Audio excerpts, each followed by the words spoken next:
Sofia Torres had exactly 3 months left on her student visa when she walked into the lawyer's office with a proposal that felt like swallowing glass. The immigration attorney looked at her over wire-rimmed glasses, his expression somewhere between pity and professional detachment. "Miss Torres, without a work sponsor or a marriage to a U.S. citizen, you'll need to return to Venezuela. Those are your options." Sofia left the office feeling like the ground had opened beneath her feet. She had spent 4 years building a life in New York, working her way through college as a translator, graduating with honors in linguistics. But her home country had deteriorated so badly that returning meant giving up every dream she had ever cultivated. Her younger brother depended on the money she sent home. Her mother needed medication that only American dollars could buy. Going back was not an option. 3 days later, she sat across from her best friend Maria at a cramped coffee shop in Brooklyn, explaining her impossible situation. "I know this sounds crazy," Maria said, stirring her latte nervously, "but my cousin knows someone, a man who needs a green card marriage. He is willing to pay." Sofia's stomach twisted. "That is illegal. So is letting your family starve." Maria leaned forward. "Look, I am not saying it is right, but he is legitimate, Sofia, not some creep. He just needs papers as much as you need to stay." "Who is he?" "Some businessman. My cousin said he is actually wealthy, but he has visa problems because of some complication with his passport. His company is here, but immigration is threatening deportation. He is from Canada originally, but there was some issue with his citizenship status when his parents moved around during his childhood. It is complicated." Sofia pressed her fingers against her temples. Every fiber of her being screamed that this was wrong, dangerous, insane. But the alternative was watching her brother drop out of school and her mother go without medication. "Just meet him," Maria urged. "No commitment, just see if it could work." That was how Sofia found herself in an upscale restaurant in Manhattan the following evening, wearing her only good dress, and feeling completely out of place among the crystal chandeliers and pristine white tablecloths. Zachary Foster arrived exactly on time. Sofia noticed him the moment he walked through the door because everyone did. He was tall, probably 6'2", with dark hair and the kind of presence that made waiters materialize out of thin air. He wore an immaculately tailored navy suit that probably cost more than her entire month's rent. When his eyes found hers across the restaurant, something unexpected flickered in her chest. "Sofia Torres." His voice was deep, professional, and surprisingly warm as he extended his hand. "Yes, Zachary Foster." "Zach, please." He sat down across from her with an easy confidence that she both envied and found slightly intimidating. "Thank you for meeting me. I know this situation is unusual." "That is an understatement," Sofia said, surprised by her own directness. The corner of his mouth lifted slightly. "Fair enough. Should we order first, or would you prefer to discuss business immediately?" "Business," Sofia said firmly. She needed to maintain distance to remember this was a transaction. "Nothing more," Zach nodded, folding his hands on the table. "I'll be direct. I need to stay in the United States for my company. I run a commercial real estate firm that I built from the ground up over the past 8 years. Due to some bureaucratic nightmare involving my childhood citizenship status, immigration is threatening deportation. My lawyers say a marriage to a U.S. citizen is the fastest solution. And you cannot find someone to actually marry you." The words came out more skeptical than Sofia intended. Something flashed across his face. "I could find plenty of people willing to marry me for my money. But I need someone who understands this is a legal arrangement, nothing more, someone practical, someone who also needs something from this arrangement. So we would be using each other." "Yes." His gaze was steady, unflinching. "I'll pay you $100,000. $50,000 upfront, $50,000 when we divorce after 2 years and both have our permanent residency secured." Sofia's breath caught. That money could change everything. Her brother could finish university. Her mother could get the surgery she needed. Sofia could finally stop living paycheck to paycheck. "What would this actually involve?" she asked quietly. "We get married at City Hall. You move into my apartment because immigration will check that we live together. We attend a few public events as a couple, have dinner with friends occasionally, make it look legitimate. After the required time, we divorce quietly. You get your green card, I keep my company, we both move on with our lives." "You make it sound simple."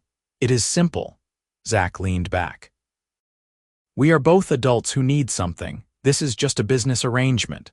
Sofia studied him for a long moment. He was attractive, she could not deny that, but there was something guarded in his eyes, something that suggested he had built walls as carefully as he built his company. Good. She needed walls too. "I need to think about it," she finally said. "Of course." Zach pulled out a card. "My number, call me within 48 hours either way." They ordered dinner after that, and to Sofia's surprise, the conversation shifted to easier topics. Zach asked about her translation work, seemed genuinely interested in the languages she spoke. He told her about a complicated deal his company was negotiating for a property development in Brooklyn. He was intelligent, quick-witted, and surprisingly easy to talk to. When he paid the check over her protests and walked her to the subway, Sofia felt a confusing mix of emotions churning in her stomach.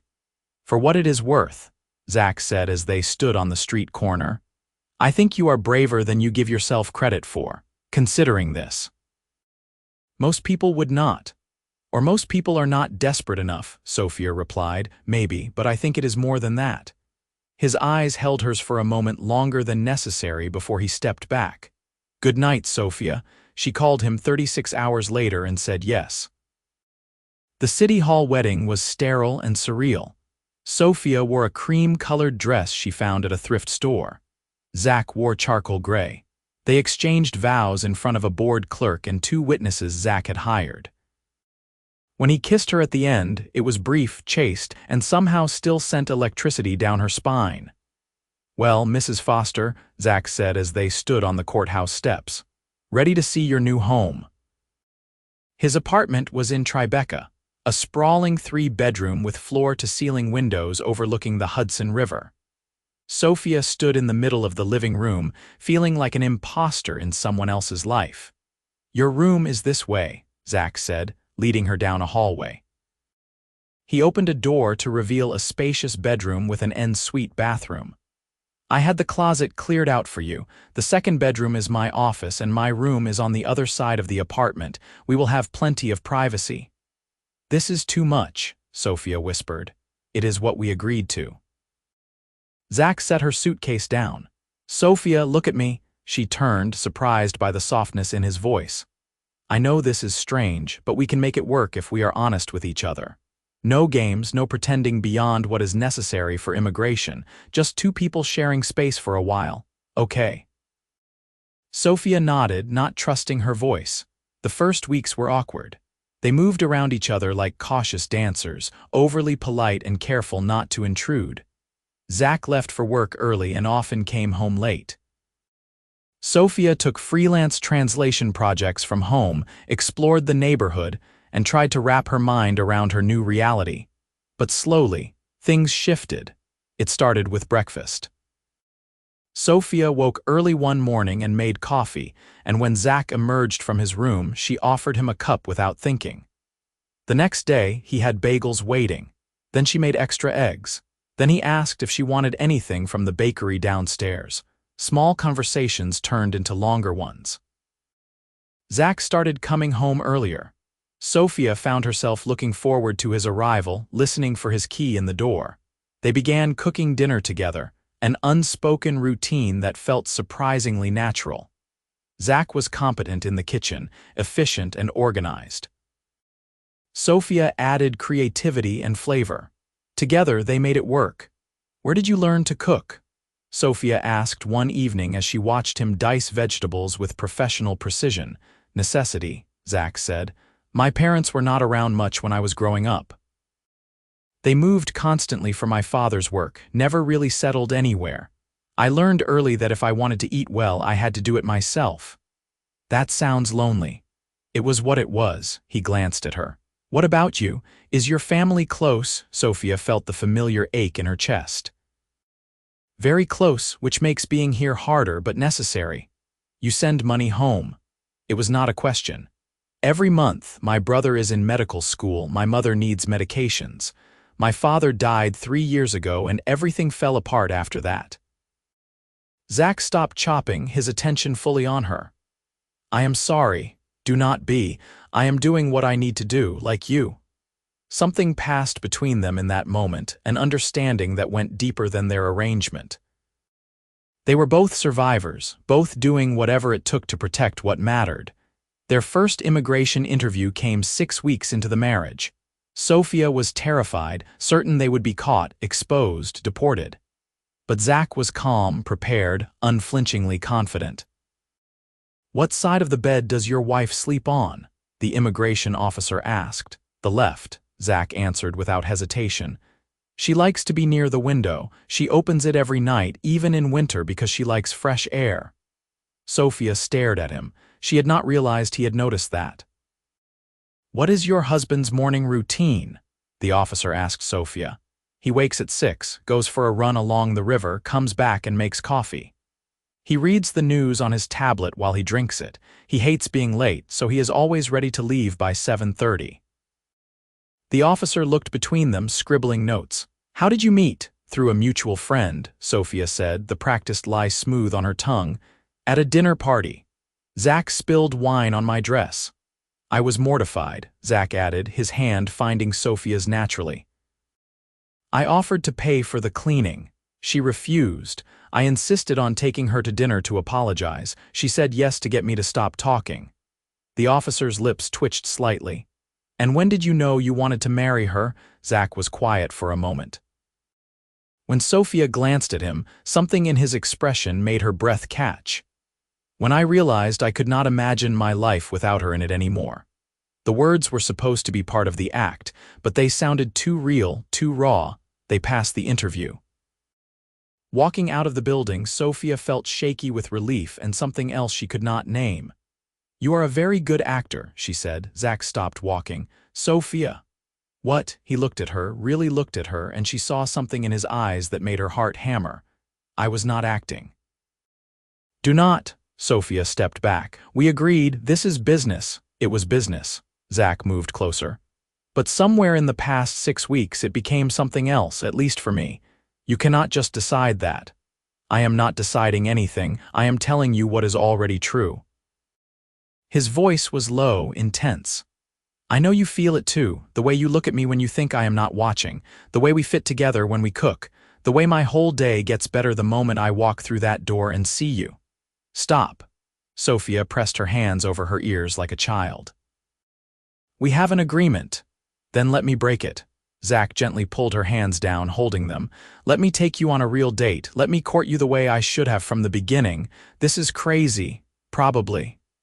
His thumb brushed over her knuckles. But I have not been able to stop thinking about you since that first dinner. And not because of paperwork or convenience. Because you are brilliant and brave and beautiful, and every day I discover something new about you that makes me want 1,000 more days. Sofia's defenses crumbled. I am scared. Me too. Zach lifted her hand to his lips. But I would rather be scared with you than safe without you. She kissed him there on the sidewalk outside the immigration office, and it was nothing like their wedding kiss. This was heat and promise and months of tension finally breaking free. When they pulled apart, both breathing hard, Sofia laughed. This is definitely not what I signed up for, she said. We can renegotiate the contract. Zach grinned, and Sofia realized it was the first time she had seen him truly smile, unreserved and genuine. What are the new terms? You let me love you. I let you love me back. We figure out the rest as we go. That is a terrible business plan. Good thing this is not business anymore. They went to dinner that night at a small Italian place in the West Village. No pretense, no performance. Just two people who had accidentally fallen into something real while pretending. Zach told her about growing up disconnected, never belonging anywhere, building his company as a way to create something permanent.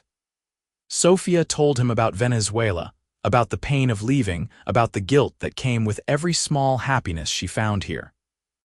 "You are allowed to be happy," Zach said, reaching across the table, "even while things are hard, especially then.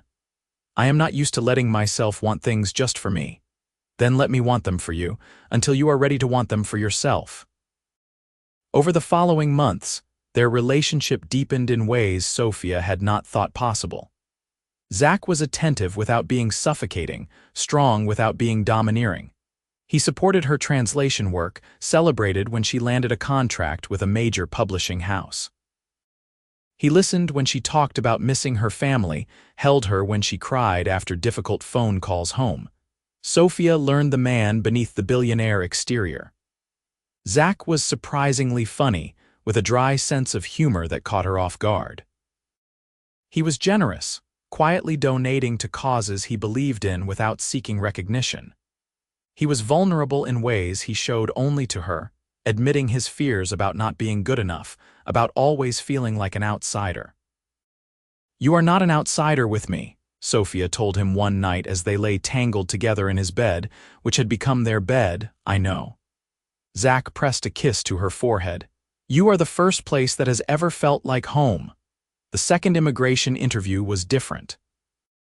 This time, when the officer asked how they met, Sofia told a story closer to the truth. "We were both in complicated situations. We made an arrangement that was supposed to be practical, but somewhere along the way we fell in love, real love, the kind that surprised us both." The officer looked at Zach. "Is that accurate, completely?" Zach's hand tightened around Sofia's. "Marrying her was supposed to solve a problem. Instead, she became the best thing that ever happened to me." They got their green cards approved 3 months later. Sofia expected to feel relief, triumph, freedom. Instead, she felt a strange anxiety creeping in. "What happens now?" she asked Zach that evening as they sat on the couch, the approval letters on the coffee table. "What do you mean? We have what we needed, the papers, the status. We could get divorced like we originally planned." Zach turned to face her fully. "Is that what you want?" "No," the word came out fierce, certain, "but I need to know this is real, that you are not staying because of the arrangement, Sofia." Zach cupped her face in his hands. "I would marry you again tomorrow with no paperwork, no immigration officers, no practical reason whatsoever. I would marry you just because I love you and I want to spend every day for the rest of my life figuring out new ways to make you happy." "Is that real enough?" Sofia felt tears spilling over. "Yes." "Then stop thinking about what we were supposed to be and focus on what we actually are." He kissed her softly. "Partners, lovers, best friends, home. I love you," Sofia whispered against his lips. "I know, I have known for a while," Zach smiled. "You talk in your sleep sometimes." "In Spanish, you told me weeks ago." "That is cheating." "Probably, but I am not sorry." They flew to Venezuela 6 months later. Zach insisted, even though Sofia warned him it would be difficult, that the country was not what it once was. But he wanted to meet her family, wanted to see where she came from. Her mother cried when she met Zach, overwhelmed by his kindness and the obvious love between him and Sofia. Her brother, Miguel, was suspicious at first but warmed up when Zach spent an entire afternoon asking him about medical school and listening with genuine interest. "He is good for you," Miguel told Sofia one evening as they sat on the small balcony of their mother's apartment. "I can see it. You shine differently now." "I did not know I had stopped shining before." "You did not, but this is different. This is the glow of someone who is exactly where they are supposed to be." On their last night in Venezuela, Zach asked Sofia to marry him again. This time there were no lawyers, no practical reasons, no immigration paperwork, just a simple gold band and a man on his knee in her mother's tiny living room. "I know we are already married," Zach said, "but that was for papers. This is for us, for real." "Sofia Torres, will you marry me because I love you and I cannot imagine my life without you?" Sofia pulled him up and kissed him hard. "Yes, 1,000 times yes." They had a second wedding 4 months later, small and intimate in a garden in Brooklyn. Maria was Sofia's maid of honor. Zach's business partner stood as his best man. Sofia's mother and brother flew up, and Zach paid for everything without making it feel like charity. Sofia wore a lace dress that made her feel like she was floating. Zach wore a dark suit and looked at her like she had hung the moon. When they exchanged vows this time, every word was true, earned, real. "I came to this country desperate and afraid," Sofia said, her voice steady despite her tears. "I thought I was trading one kind of survival for another. Instead, I found you. You taught me that home is not a place. It is a person. You are my home, Zach. Today, tomorrow, always." Zach's voice was rough with emotion. "I spent my whole life building things, creating permanence because I never had it. But nothing I built mattered until I had you to share it with. You made me believe in more than just success. You made me believe in happiness, in love, in the possibility of actually belonging somewhere. I belong with you. Always with you." When they kissed, their friends and family cheered, but Sofia barely heard them. All she could feel was Zach, solid and real, and hers. The reception was lively, full of laughter and dancing. Sofia watched Zach dance with her mother, saw him joking with Miguel, and felt her heart expand so much it almost hurt. "You did good," Maria whispered, hugging Sofia tightly. "I cannot believe the fake marriage turned into this." It was never really fake, Sofia realized, saying it out loud for the first time. "I think we were always heading here. We just needed the excuse to find each other." 2 years later, Sofia stood in the nursery of their new house in Brooklyn, painting the walls a soft yellow. They had moved out of the Tribeca apartment 6 months ago, wanting more space, a backyard, room to grow. Zach appeared in the doorway, carrying bags from the hardware store. "You are supposed to be resting." "I am 6 months pregnant, not fragile." But Sofia set down the paintbrush and accepted his hand, letting him lead her to the couch. "I have been thinking," Zach said, sitting beside her and placing his hand on her rounded belly. "About names." "Oh, what were you thinking? If it is a girl, maybe Alina, after your grandmother." Sofia's eyes filled with tears. Pregnancy had made her emotional, but this was different. "You remembered." "Of course I remembered. You told me about her the night we got our green cards, how she raised you when your parents were working, how she taught you to be strong." "And if it is a boy?" "I was thinking Diego, unless you have other ideas." Sofia leaned into him, feeling the baby kick against her ribs. "Diego Foster, I like it." They sat in comfortable silence, Zach's hand tracing gentle circles on her stomach. Their life had become something Sofia could never have imagined that day she walked into the lawyer's office, desperate and afraid. She had thought she was marrying for papers, for survival, for practical reasons that had nothing to do with her heart.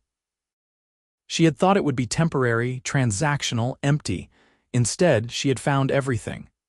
Love that surprised her daily, partnership that made her stronger, a home that was not about citizenship or status but about two people who chose each other every single day. "What are you thinking about?" Zach asked softly. "How lucky I am, how scared I was, how wrong I was about everything. Not wrong, just incomplete." He kissed her temple. "You were right to be scared, you were right to do whatever it took to survive. You just did not know yet that surviving would turn into thriving. Because of you, because of us." Zach tilted her chin up to meet his eyes. "We saved each other, Sofia. You gave me a reason to build a life instead of just a business. I gave you a place to be safe while you found your wings. We did that together." The baby kicked hard, making them both laugh. "I think someone agrees with you," Sofia said. "Smart kid." Zach pressed his lips to her belly. "Takes after their mother." 3 months later, Alina Maria Foster entered the world at 7 pounds, 3 ounces, with a full head of dark hair and lungs that announced her arrival to the entire hospital floor. Sofia held her daughter, exhausted and overwhelmed and completely in love. Zach sat beside the hospital bed, his eyes never leaving Sofia's face. "You are incredible. Have I told you that today?" "The drugs are very good right now, so I cannot remember." Sofia smiled tiredly. "But you can tell me again. You are incredible. Strong, brave, beautiful, and now the mother of my child." He leaned down to kiss her forehead. I love you more than I knew it was possible to love another person. Even though I married you for papers, it had become a joke between them, a callback to their beginning. Especially because you married me for papers. Zach grinned. Best business decision I ever made. Alina stirred in Sofia's arms, making tiny sounds. Zach carefully took her, holding his daughter with a tenderness that made Sofia's heart clench. "Hello, Pequeña," he whispered. He had been learning Spanish, getting better every day. "Welcome to the family. Your mother and I have quite a story to tell you someday." As Sofia watched her husband hold their daughter, she thought about everything that had led to this moment. The desperation, the fear, the practical arrangement that was supposed to be nothing more than a means to an end. She thought about how wrong she had been about love, about marriage, about what mattered. She had thought she was trading herself for security, making a sacrifice that would let her survive but never truly live. Instead, she had stumbled into the greatest adventure of her life with a man who had been just as lost as she was. They had found each other in the midst of their separate desperations and built something neither had known they needed. Love had crept in quietly, stubbornly, undeniably, until it had transformed everything. "What are you thinking about?"